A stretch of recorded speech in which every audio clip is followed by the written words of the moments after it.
primer lugar, enhorabuena a todas las comunicaciones que se han presentado hoy.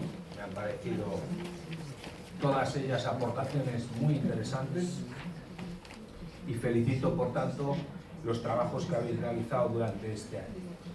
A continuación, me complace presentar al doctor Alejandro Gómez Herrero, vocal de comunicación audiovisual de Antrosana, en España, una asociación que está haciendo una labor encomiable y admirable, y nos va a dar una conferencia, Alejandro Gómez, sobre los métodos analíticos y modelos de representación en medicina antroposófica y en medicina coloidológica, el paciente y su problemática de la comprensión de sus análisis. Y va a hacernos un recorrido histórico, porque es importante conocer en ese recorrido histórico de dónde viene y hacia dónde vamos. O sea que muchísimas gracias al doctor Alejandro Gómez Herrero y le cedo la palabra. Creo que es mejor que hable desde la tribuna, así nos escucharemos. Gracias.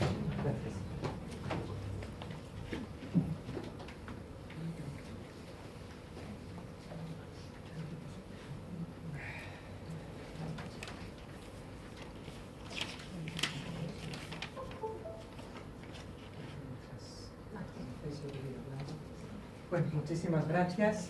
Voy a empezar si tenemos audiovisual bien, y si no, pues ya llegará. En principio, hay una reflexión que quiero que hagamos inicialmente, y es la siguiente. Cuando como paciente nos enfrentamos a una patología, a un problema, ante nosotros, pues los médicos, los terapeutas, despliegan pues toda una serie de análisis de sangre, análisis de orina, ecografías, escáneres, toda una serie de elementos, digamos, de tipo diagnóstico y analítico. Todo ello, desde hace muchos años, hay corrientes de reflexión que intentan construir lo que se entiende por una representación del paciente y que sea útil a nivel terapéutico y a nivel comprensivo y a nivel operativo. Entonces, ¿qué es una representación? Bueno, pues cuando alguien quiere tener un retrato para regalar a alguien, pues va al fotógrafo, o si se lo puede permitir, va a un pintor y le hacen un retrato al óleo. Entonces, el retrato no eres tú, pero la persona que ve el retrato, pues te reconoce. Entonces, en medicina se intenta crear representaciones que tengan la suficiente información, tanto para el médico como para el paciente, para reconocerle, para comprenderlo y para ser operativos terapéuticamente. Por otro lado, este mismo año el presidente Obama en Estados Unidos ha lanzado un proyecto multimillonario para crear lo que ellos han llamado un nuevo paradigma médico, que consistiría en, a partir de la genómica y de la proteómica, crear modelos de trabajo individualizados y participativos para el paciente. Es decir, que estamos muy cerca de una vocación que ya venía de muy antiguo en distintas escuelas, desde la medicina antroposófica con sus métodos de cristalización, que hablaremos, otras corrientes posteriores, y luego en el año 2009 una estructura consultiva que se llama PricewaterhouseCoopers, que se dedican a muchas cosas, a banca, a sanidad.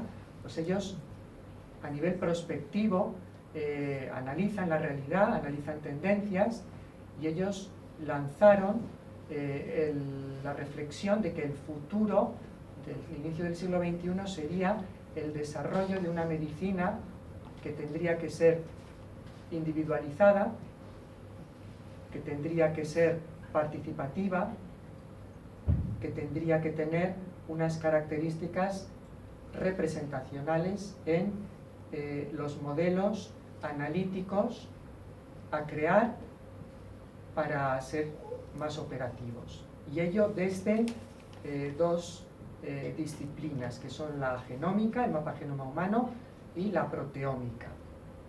¿Qué es la proteómica? La proteómica es en lo que hoy en día están invirtiendo y trabajando todas las comunidades científicas que trabajaron anteriormente en el proyecto Genoma Humano. La proteómica es, digamos, la genómica.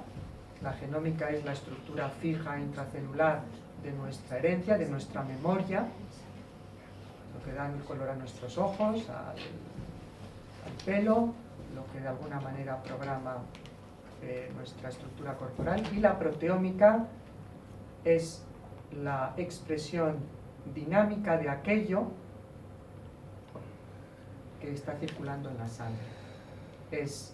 Se ha definido como una entidad. La proteómica es una entidad plástica, es dinámica, es adaptativa, interactúa con el medio ambiente y obedece a un modelo de la teoría general de sistemas. Es decir, que es matematizable, es reducible hasta cierto punto su complejidad hasta modelos de representación bioestadísticos, y eso supone el poder crear bancos de datos. Cada paciente tiene un proteoma individual, no hay dos iguales. El proteoma se ve influenciado por la genética que uno trae, pero por lo que uno come, por donde uno vive, por el estrés emocional que uno tiene, en definitiva por el medio exterior. El corpus proteómico del que disponemos se mantiene y no se cae a través de lo que se denomina el equilibrio electrocoloidal. Es decir, que eso se sostiene a través de la electricidad. El proteoma son proteínas. Las proteínas son un gel que flota en la sangre. Ese gel es como el disco duro de un ordenador, tiene toda la memoria, tiene una coherencia, una cohesión, y esa cohesión es electrocoloidal. En los años 20, 1925, dentro del movimiento científico antroposófico, hubo un gran científico, Ehrenfried Pfeiffer, que empezó a trabajar con cristales de cloruro de cobre para intentar plasmar en la cristalización formas que reflejaran información proveniente de la materia viva, con una gota o bien de un producto vegetal, una savia, una gota de sangre, aparecían imágenes que tenían una interpretación para ellos de tipo holográfico, representacional, de una totalidad de esa entidad biológica. No sé si... ¿Dónde tenemos el juguete? Aquí. Sí. ¿Y para adelantar? La flechita. Bueno. Entonces vamos a llegar hasta... Vale. No sé si veis bien. Bueno, estas son dos placas de cristalización de una gota de leche. De cristalización al cloruro de cobre. El cloruro de cobre es una sal que crea cristales. Si se añade algún producto biológico, esos cristales se distribuyen de una manera diferente a si no hubiera ninguna sustancia añadida. Y luego se han desarrollado métodos de interpretación, hay toda una semiología interpretativa por literatura desde los años 90. Esto se utiliza mucho en agricultura biodinámica, en medicina, en enología, donde prácticamente, aparte de la cata, no tienen cómo cualificar distintos. Hay una pedagogía muy activa en el mundo de la enología. Bueno, pues aquí vemos dos imágenes diferentes, con una cristalización al cloruro de cobre arriba de leche de cultivo biológico dinámico, y abajo de leche de... Pues cualitativamente hay una información diferente. Han tenido una comprensión por parte de los científicos que los han empleado en un sentido representacional. Han visto en ellos una representación, un retrato de una globalidad que es la entidad biológica o animal de la cual se extrae la gota en cuestión. Y se ha visto que hay una correlación con modificaciones de las proteínas del suero, según los patrones de cristalización. Ya llegamos hasta el proteoma otra vez. De alguna manera, el equilibrio electrocoloidal del proteoma, en interacción con los cristalitos de cobre, orientaría de alguna manera esas agujas. Aquí vemos un pequeño esquema de cómo se han ido interpretando los distintos, o las distintas anomalías o los distintos elementos distorsionadores de una estructura llena de agujas, formas abiertas, romboidales, triangulares. Todo esto es una semiología que acerca pues, a una interpretación de órganos, de inflamaciones, incluso de una predicción en el tiempo. Los estudios que se han hecho sobre todo en Francia últimamente, con grandes poblaciones en hospitales, han hablado del elemento predictivo, es decir, años antes de que se manifieste una patología, el proteoma y luego la placa de cristalización ya presenta la alteración, que va a venir después. Hay el anuncio previo, es decir, que el proteoma es predictivo. El proteoma es la base de datos, es el disco duro donde un programa está fabricando una enfermedad. Esa enfermedad se plasma en proteínas, en un lenguaje proteico, y eso después, tal vez mucho después, se materializa en forma de enfermedad. Si somos capaces de tener una información previa, con tiempo, está la posibilidad de la marcha atrás. El proteoma es plástico, es modelable, es reversible, es una dimensión en la que se puede terapéuticamente transformar esas tendencias. Entonces, este es un poco el espacio en el cual se quiere crear un modelo predictivo, preventivo y participativo del paciente. Participativo en el sentido de que el paciente tiene que conocer su información, saber ser ahí representado y reconocer su cuadro, su retrato del momento y trabajar él, con ayuda de los terapeutas, pero trabajar él en la reversión.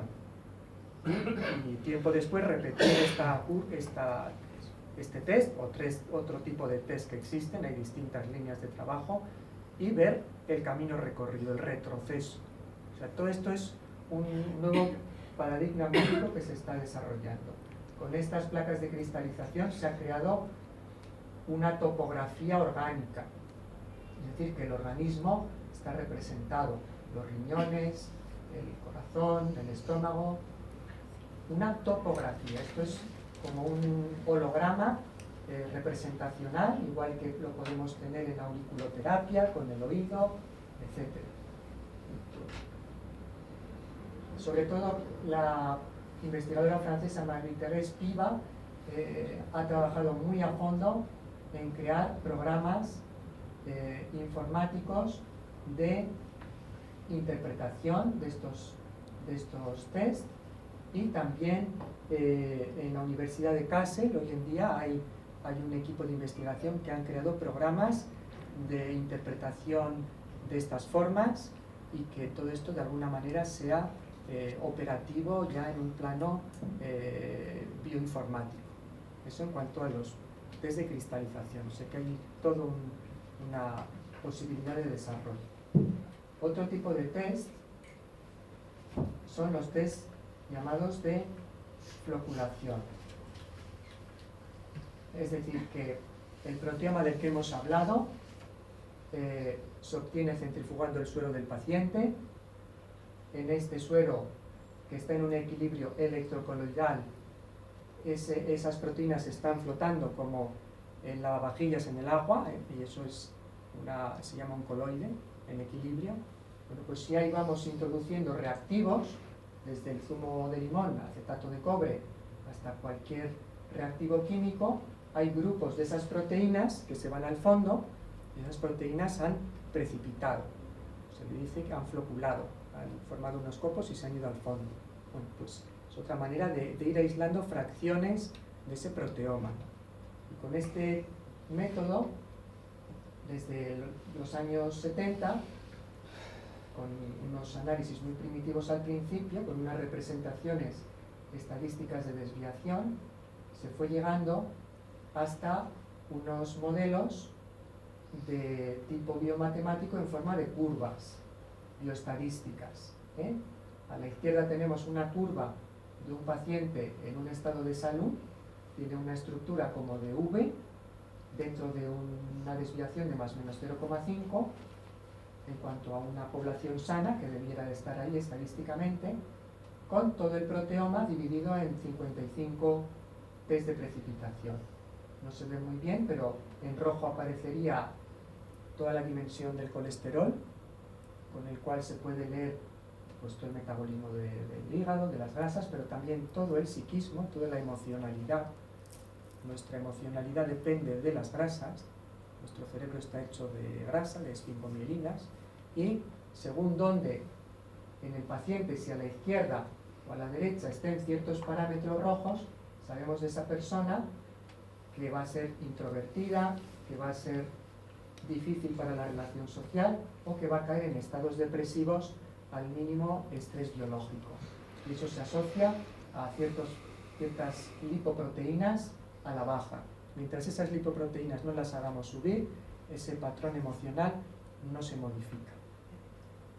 Y al contrario, si tenemos esos test rojos muy elevados a la derecha, pues es el paciente agresivo, violento, el niño hiperactivo en clase, que no se concentra, toda la dimensión de lo psicótico, la psiquiatría autodestructiva, las epilepsias. Yo estoy acostumbrado a ver muchas epilepsias infantiles, todas tienen disparadas el test de las lipoproteínas, el fenol en concreto.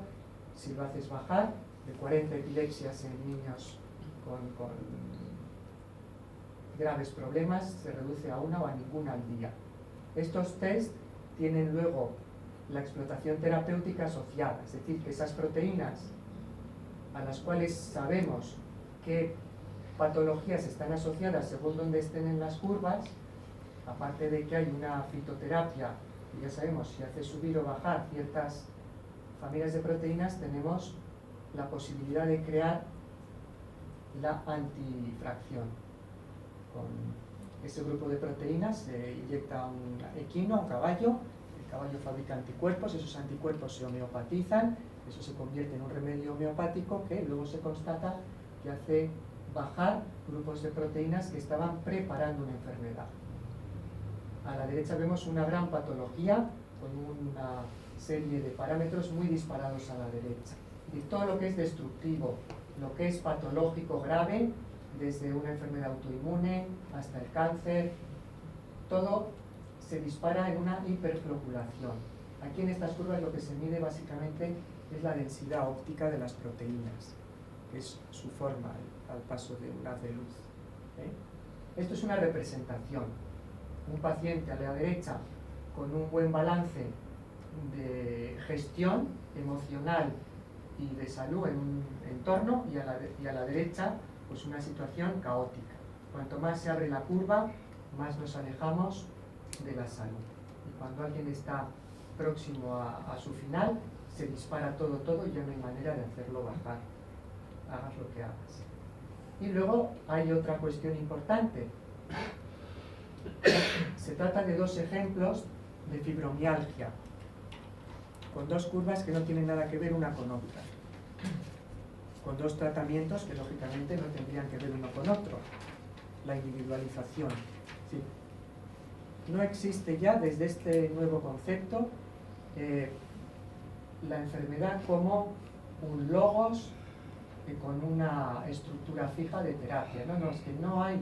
Cada paciente es una entidad única aunque tengan su etiqueta de fibromialgia, nunca se pueden tratar igual, no tienen nada que ver, son dos realidades sin nada que ver. Las lipoproteínas de la derecha están disparadas y de la izquierda están hundidas, y las lipoproteínas son la clave de la neurología, de todo lo neuromuscular. En uno habrá que bajarlos y en otro habrá que subirlos. O sea, hay que individualizar.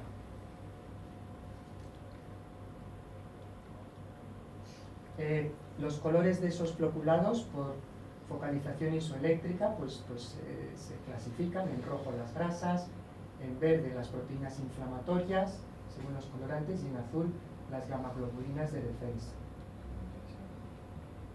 Aquí vemos un paciente con una primera curva patológica después de un tratamiento de una serie de meses. Hay que esperar meses, el proteoma no se mueve en 2 días, hay que esperar meses.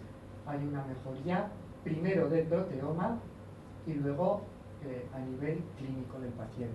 O sea, es previo el que el proteoma recobre una cohesión y luego ya los síntomas se van disolviendo. Pero el proteoma primero tiene que reestructurarse. Y primero se altera y pueden pasar años antes de que notemos nada. Es el concepto preventivo del tema. Entonces, como conclusión, entender que el medio interno, a través de estos métodos analíticos, ya con un bagaje informatizado, con un concepto de querer representar, que accedan a esta nueva dimensión del proteoma en modelos biomatemáticos que el paciente pueda comprender con esas formas y que sean utilizables por el médico, pues tiene que ser una herramienta que nos aproxime hacia esa medicina P4 que ahora ha propugnado Obama y todos estos líderes, para personalizar, ser predictivos, ser preventivos y participativos por parte del paciente. Bueno, pues hasta aquí. Muchísimas gracias.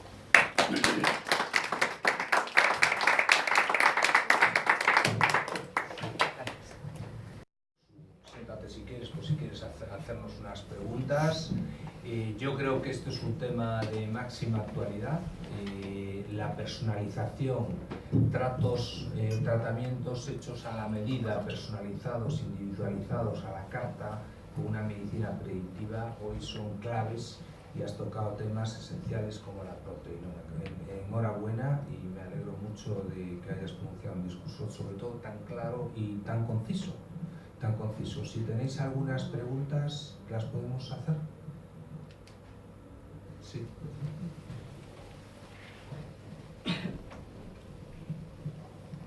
Buenas tardes.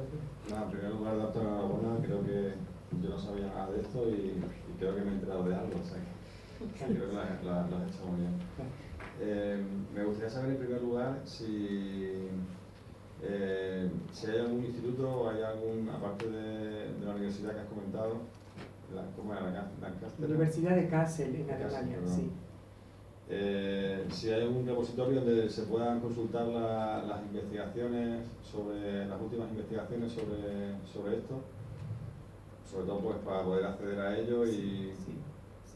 Hay toda yo os he facilitado al instituto, les he facilitado un gran PDF con una versión de artículo científico con toda la bibliografía y referencias y enlaces.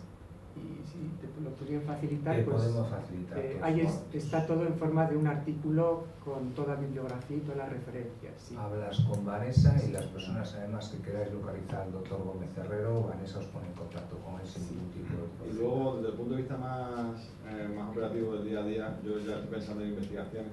Sí. Entonces, este tipo de test, ¿dónde se realizan y si serían caros o no, si sería realmente factible hacer una investigación? Nosotros trabajamos sobre todo con actividad física. Sí. Entonces tenemos acceso a varios programas de salud pública, de preventivos, de actividad física. Entonces yo creo que en este caso en concreto sería muy interesante tener esta información antes de comenzar el programa y poder hacer un seguimiento si realmente está teniendo efecto la actividad física sobre... Sí. Es muy sencillo, hay laboratorios, yo os he hablado de lo que yo más conozco a nivel práctico. Yo soy médico práctico, médico generalista, y desde hace 30 años utilizo pues estos test para todos mis pacientes. Al principio teníamos un laboratorio en Alemania, proteómica, luego en París, y ahora tenemos un laboratorio al que se mandan los sueros a Bruselas. Es muy sencillo, no hace falta más que 3 mililitros de suero centrifugado en el tubo de plástico neutro, se remite a un laboratorio de Bruselas y a las 2 o 3 semanas se recibe un dossier bastante denso con una curva de este tipo y un dossier explicativo de una base de datos bibliográfica, y luego hay libros, se han publicado libros. Hay un libro en francés muy denso del doctor Raymond, que es quien creó este método en el año 71. Hay otro libro que han sacado ahora los colegas alemanes. Hay una página web con muchísima documentación. Y es un test sencillo por la operativa. A través de cualquier sistema de mensajería, el suero se puede mandar a un laboratorio que hay en Valencia. No se estropea, una vez que se hace la centrifugación el suero es estable mucho tiempo. Y se remite y ya está. Y el coste de estos análisis creo que están ahora en 98 euros. Algo así debe ser, con algún euro más de gastos de envío. Sí. Estos test, yo en la práctica mía de la consulta, para mí tienen una vigencia al menos de 1 año, dependiendo de las patologías. Luego también depende del patrón de test. Hay pacientes que tienen sus curvas completamente a la izquierda, no tienen nada a la derecha, no hay Vs ideales. Ese tipo de pacientes son pacientes de constitución hipotónica, son personas delgadas, de tensión baja, de metabolismo basal bajo, y estos test se mueven muy lentos en el tiempo. En cambio, si tienes test muy elevados a la derecha, hay cada 6 meses, es interesante porque hay una gran reactividad inmunológica, hay anticuerpos disparados, hay proteínas inflamatorias disparadas, que hay que constatar cómo estás haciendo bajar. Esos se mueven más deprisa.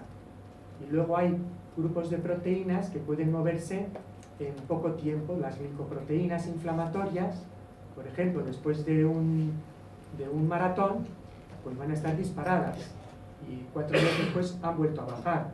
Entonces se puede constatar un movimiento rápido de ciertas proteínas de tipo inflamatorio, de tipo reactivo, vinculadas a un esfuerzo puntual.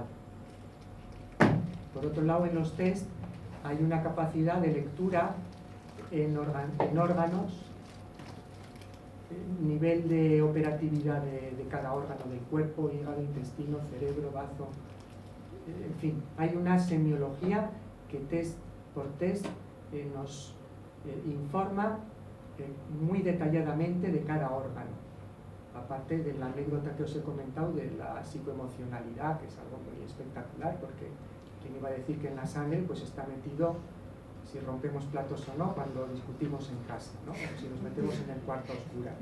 Pues es que está en la sangre, es una memoria proteómica, y es una lectura con una capacidad de comprensión para el paciente y de operatividad para el médico que es de ciencia ficción. Y hoy en día Obama quiere que esto salga adelante. Están con esto no sé si lo conocen, es un test muy antiguo, pero ellos quieren ir por esa línea, la personalización. Ya para finalizar.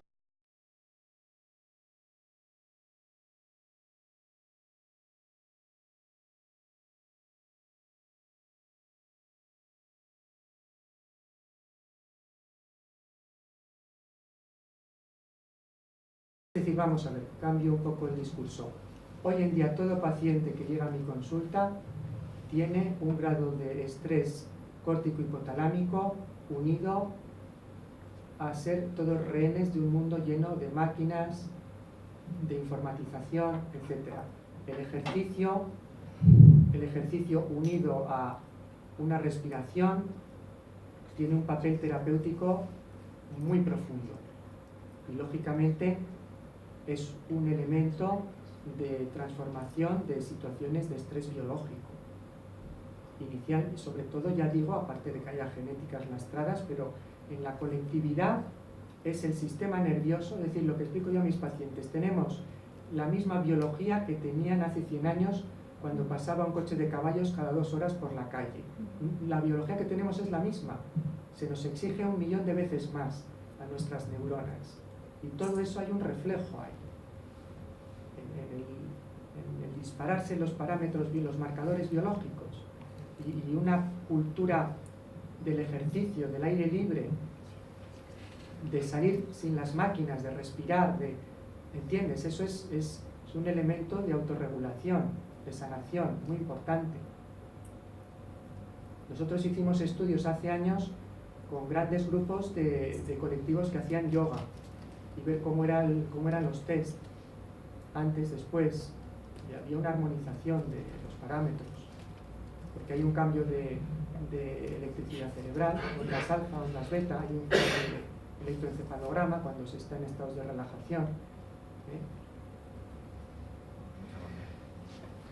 A mí me gustaría preguntarte una cosa. He visto que has obtenido resultados y que tienes pacientes que han tenido problemas de fibromialgia, epilepsia, sobre todo infantil. He visto he visto cosas que has publicado, y me gustaría si alguna patología más o en donde has visto mejores resultados. Sí, o sea, sí, ¿en qué patologías, sí, con tu experiencia, digo, en base a tu experiencia, has encontrado mejores resultados? Sí. Pues sobre todo en lo que es el concepto de las enfermedades autoinmunes, que es la piedra dura de roer, ¿verdad?, de la terapia. Entonces, todo lo autoinmune se expresa en una gran elevación de anticuerpos. Esos anticuerpos los vemos muy detalladamente en la curva, y para cada pequeño grupo de anticuerpos hay un antiparámetro que es capaz de hacer bajar esos grupos de anticuerpos. Por otro lado, también asociado a las curvas, y dentro de un estudio de etnobotánica sudamericana, hemos encontrado plantas con una capacidad de hacer bajar esos test autoinmunes tan elevados. Entonces hay un seguimiento y una normalización, o al menos un gran retroceso en enfermedades de Crohn, en todo este tipo de patologías autoinmunes, lupus eritematoso. Es decir, si se consigue que la curva baje, y la curva hay recursos terapéuticos potentes por lo específicos y lo individuales que hay, si la curva baja, las crisis se espacian, se reduce la virulencia, y hay una relación causa-efecto de curva reducida en su reactividad con adormecimiento del proceso. Y en estos pacientes juega un gran papel el psiquismo que se ve reflejado ahí. Entonces, y ves que todo es como una especie de unidad, como un flan de gelatina que vibra todo a la vez, lo biológico, lo emocional, y es lo más cercano a lo que es este proteoma. Es una gelatina flotando en la sangre que vibra desde lo emocional hasta el programa genético autoinmune que traigamos, y es modelable y es reversible hasta donde la naturaleza nos ve. Sería un poco la reflexión. ¿Alguna pregunta más? Si no hay ninguna pregunta más, el doctor Gómez Herrero, muchísimas gracias. Yo creo que coincides plenamente con todos los principios que decía Hipócrates. ¿Te acuerdas cuando un paciente iba al médico y decía, al menos no le generes inquietud? Yo creo que el doctor Gómez Herrero lo que genera es todo lo contrario, paz y tranquilidad, y sobre todo con capacidad resolutiva para los problemas. Muchísimas gracias, Alejandro, sobre todo porque después de ese follón que hemos tenido por la mañana, escucharte a ti para mí es estar como una balsa de aceite. Muchísimas gracias y enhorabuena por ese discurso, y yo coincido contigo. Si Estados Unidos se va a gastar $200 millones en poner en marcha el genoma humano, y además con personas que conocemos y que son personas de categoría, yo creo que eso va a dar sus frutos, y si estás en esa línea yo creo que es muy interesante. Enhorabuena por el trabajo que hacéis, enhorabuena a Trosana, y bueno, ya sabéis que aquí tenéis